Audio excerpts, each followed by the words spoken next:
16 అణాల చక్కటి మన తెలుగింటి ఆడపడుచు నాగ ఉషావాణి. మీకు నాగ ఉషావాణి అంటే తెలియకపోవచ్చు కానీ అదే పెళ్లి పుస్తకం దివ్యవాణి అంటే అసలు పరిచయం అవసరం లేదు. మరి దివ్యవాణి గారు అమెరికా పర్యటనలో ఇప్పుడు మన దగ్గర మనతో పాటు ఉన్నారు. హాయ్ దివ్యవాణి గారు, welcome to California. Praise the lord అండి. మా V6 టీవీ ప్రేక్షకులందరికీ కూడా మరి నా నూతన సంవత్సరం శుభాకాంక్షలు. మరి ప్రభు పేరిట నా వందనాలు తెలియపరుస్తున్నాను. సో ముందుగా మీ చైల్డ్హుడ్ డేస్ గురించి చెప్పండి. నా చైల్డ్హుడ్ అంటే మరి నా స్వగ్రామం గుంటూరు డిస్ట్రిక్ట్ తెనాలి. నా బాల్యం అంతా కూడాను మరి తెనాలిలోనే గడిచిపోయింది. నా చదువు అంతా కూడాను మా బంధువులు రిలేషన్స్ అందరూ తెనాలిలోనే. మరి నా 14వ సంవత్సరంలో నా ప్రమేయం లేకుండా సినిమా రంగానికి నేను రావటం జరిగింది. మరి ఇలాంటి సాధారణ కుటుంబం నుండి అసలు మీరు సినీ రంగంలోకి ఎలా వచ్చారు? అంటే అక్కడ ఏమైనా మీకు పరిచయం ఉన్న వాళ్ళు ఏమైనా ఉన్నారా? మా అమ్మగారి సైడ్ కానీ నాన్నగారి సైడ్ కానీ సినిమా రంగానికి సంబంధించి ఎవరూ లేరు. ఈవెన్ దో నాకైతే ఒక నాటకాల అనుభవం కూడా లేదండి. మాకు ఎప్పుడైనా ఈ 10th ఎగ్జామ్స్ అయిపోయింది అంటే క్వార్టర్లీ హాఫ్ ఇయర్లీ ఎగ్జామ్స్ అయిందంటే కూడా మూవీస్కి వెళ్ళాలంటే మా అమ్మగారిని మా నాన్నగారిని బ్రతిమలాడుకుంటే కానీ సినిమాలు చూడటానికి పంపించేవాళ్ళు కాదు. మా సిస్టర్కి సినిమా రంగం మీద ఎక్కువ అమ్మాయికి ఆసక్తి ఉండేది. సో మరి మీ అందరికీ తెలిసినటువంటి మంచి నటి ఊర్వశి శారద గారు మా అమ్మగారికి మంచి స్నేహితురాలు. సో ఆంటీ సహకారంతో మొట్టమొదటిసారిగా మరి ఆ సినిమా రంగానికి వెళ్ళటానికి దేవుడు ఒక అవకాశం మాకు ఇచ్చాడు. సో ట్రెడిషనల్గా తెలుగువారు అంటే చదువులు, ఆ తర్వాత ఉద్యోగాలు ఇలా ఆలోచిస్తారు కదా. మరి సినీ రంగంలోకి వెళ్తే మీరు ఒక అమ్మాయిగా అంత చిన్న వయసులో వెళ్ళినప్పుడు మీకు భయం అనిపించలేదా? కొత్తగా అనిపించలేదా? సినిమా రంగం అంటే ఏంటి అని ఒక అవగాహన లేని వయసుతో, జీవితం మీదే ఒక అవగాహన లేని వయసులో నేను సినిమా రంగంలోకి వెళ్ళటం జరిగింది. ఓన్లీ మా అమ్మగారి డిసిషన్తోనే నేను వెళ్ళాను. భయం అంటే స్వతహా నా స్వభావం కొంచెం బెరుకులేని స్వభావం.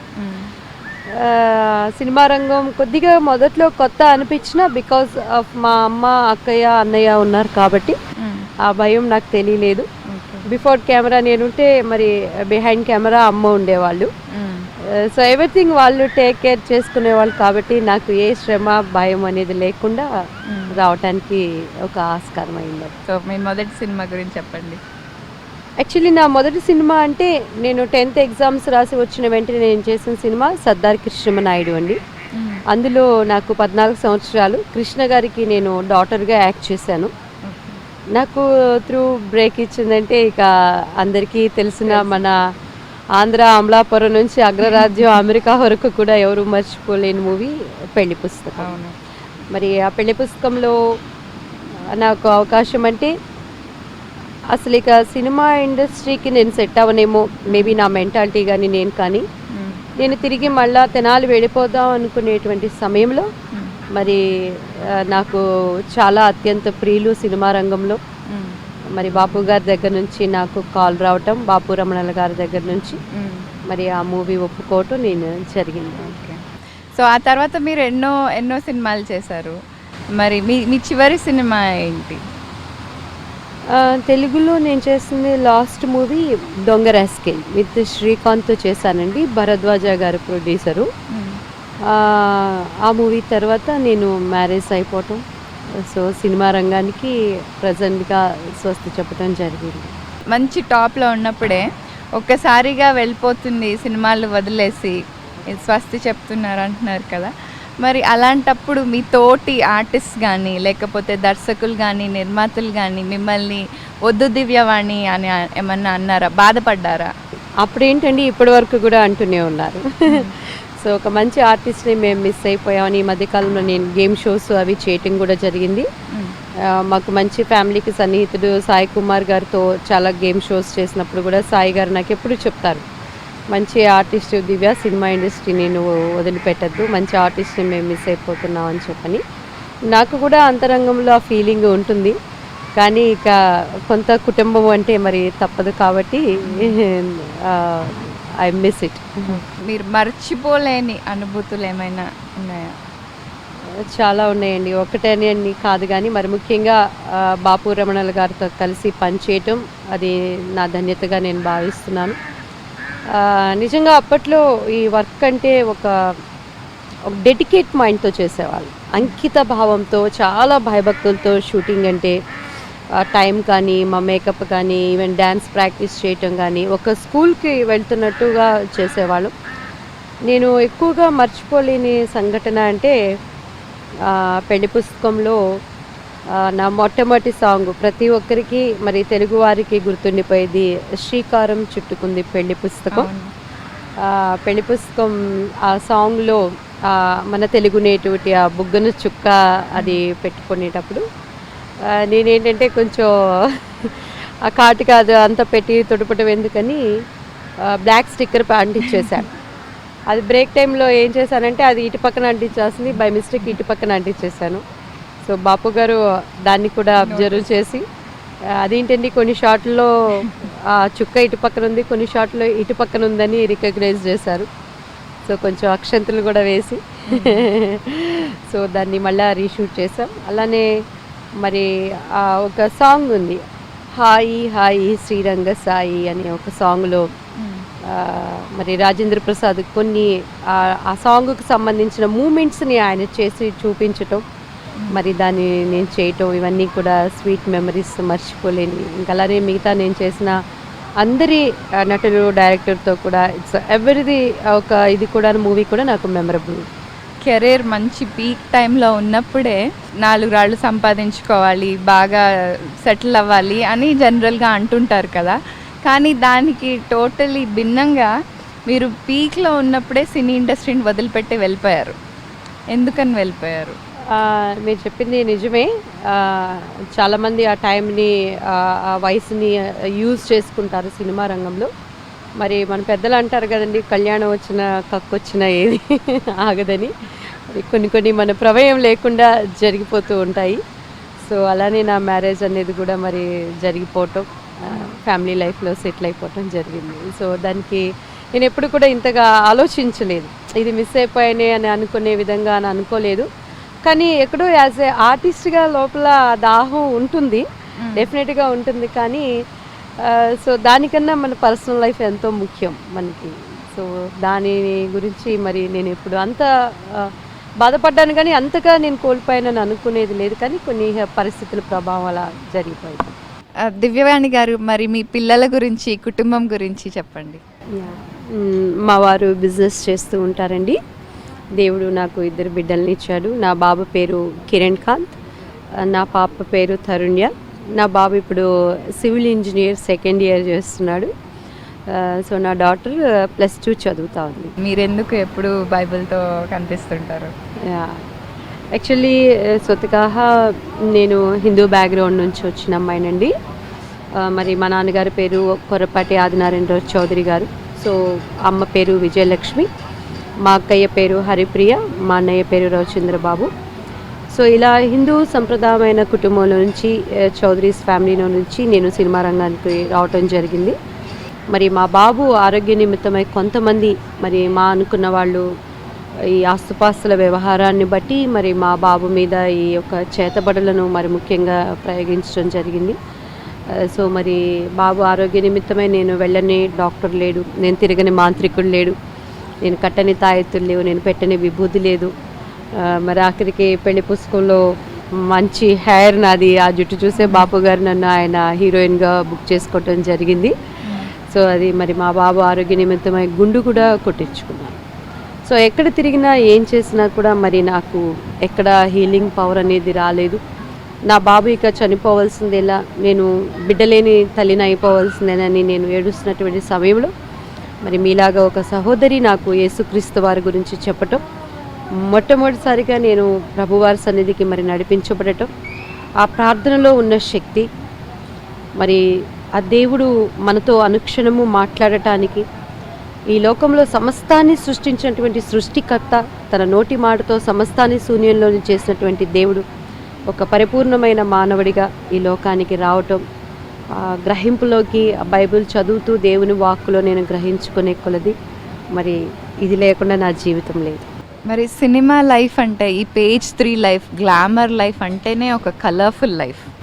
మరి అలాంటి కలర్ఫుల్ లైఫ్కి మొత్తం భిన్నంగా ఇప్పుడు మీరు మంచి అసలు ఏమాత్రం ఆడంబరం లేని జీవితం గడుపుతున్నారు.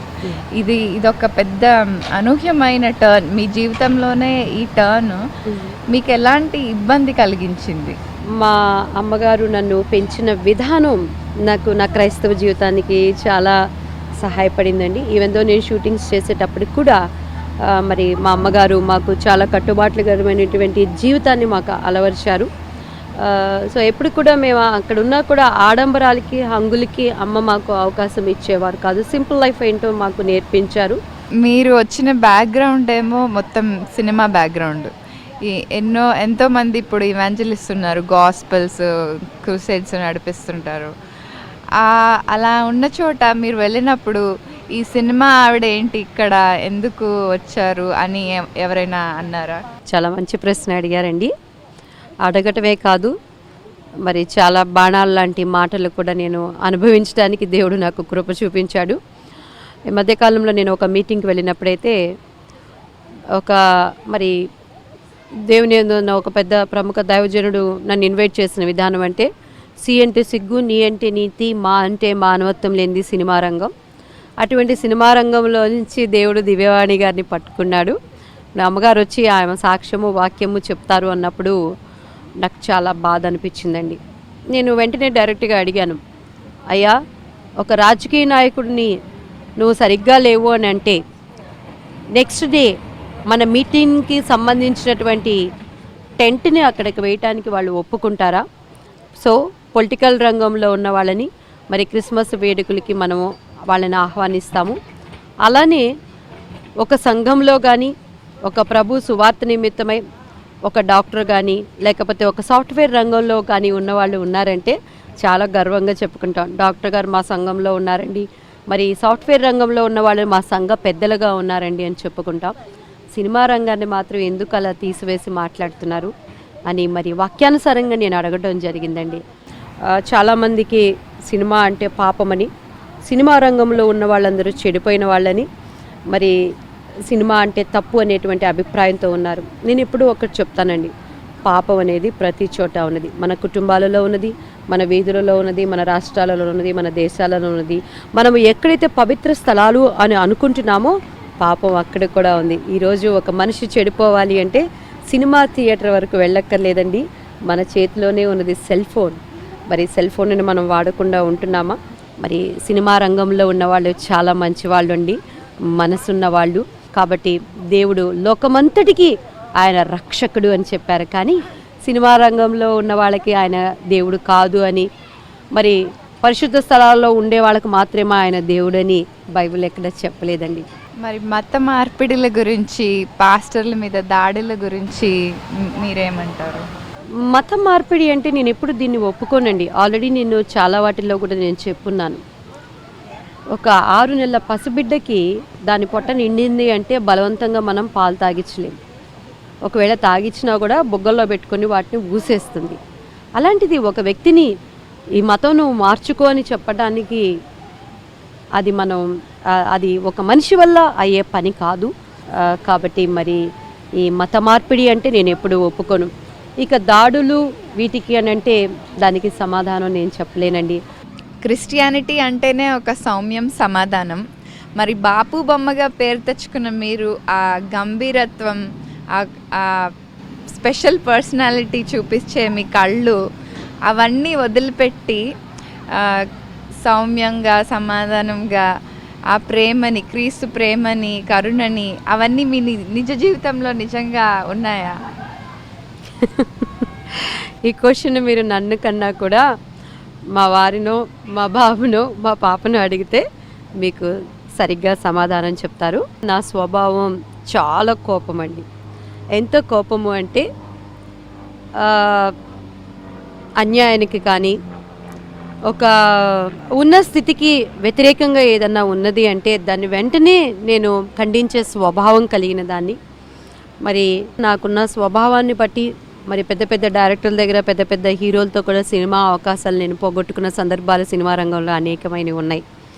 అయినప్పటికీ కూడా తెలుగులో ఒకటి అంటారు కదండి, కొన్ని రోజులు సహవాసం చేస్తే వారు వీరు వీరు వారు అవుతారట.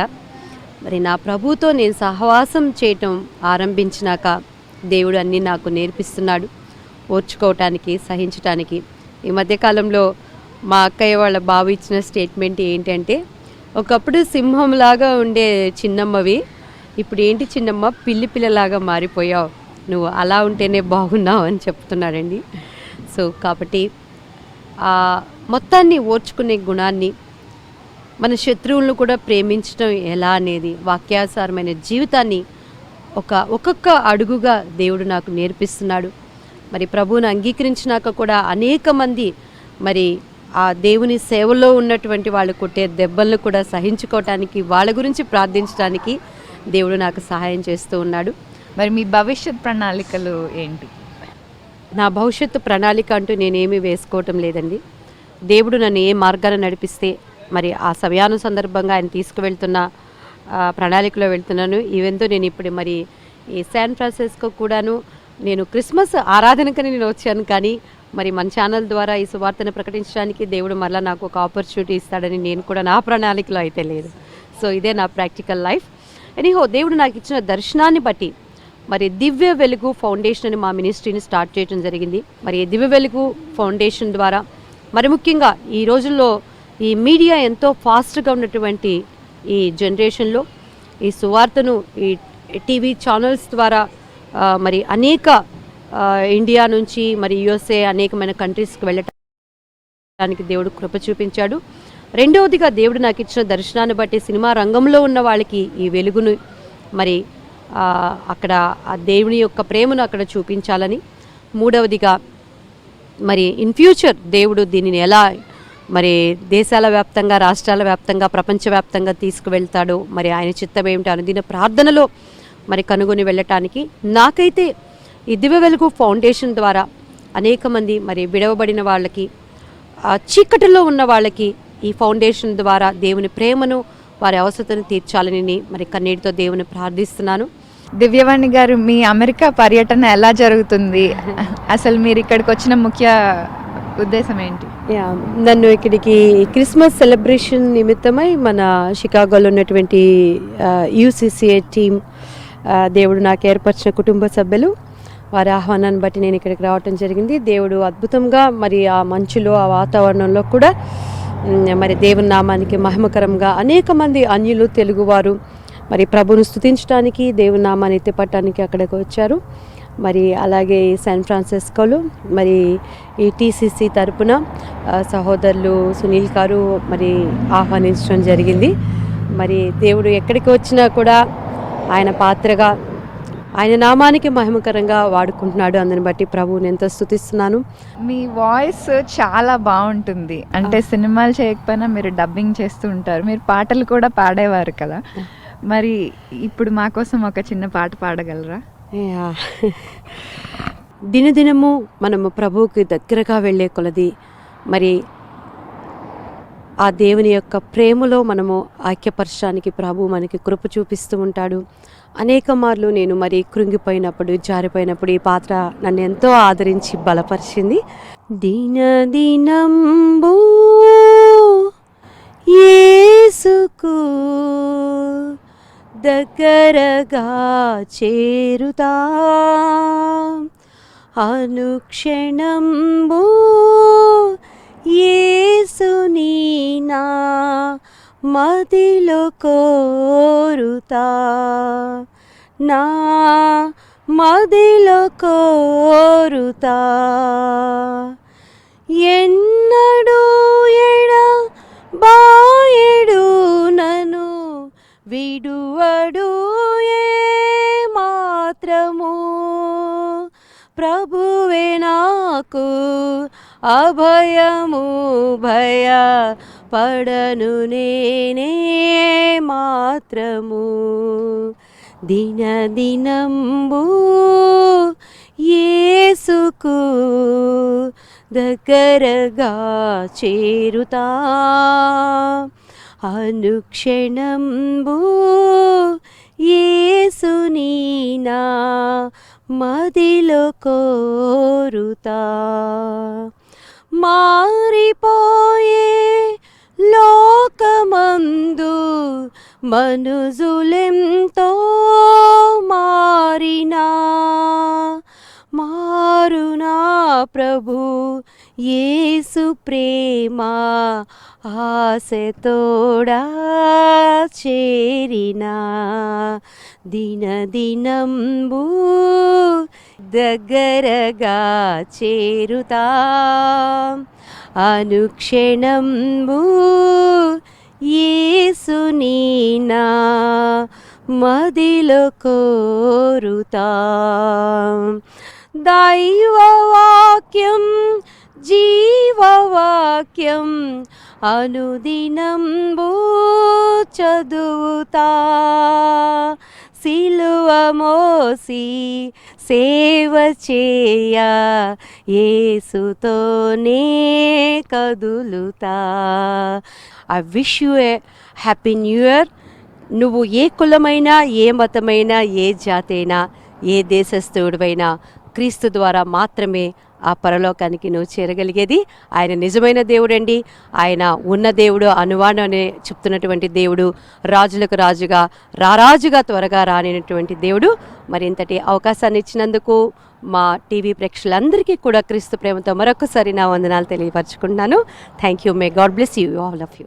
చాలా బాగా పాడారు. Thank you so much. మీ బిజీ స్కెడ్యూల్లో మాతో పాటు టైం స్పెండ్ చేసినందుకు V6 అందరి తరపున మీకు thank you so much. God bless you. Thank you.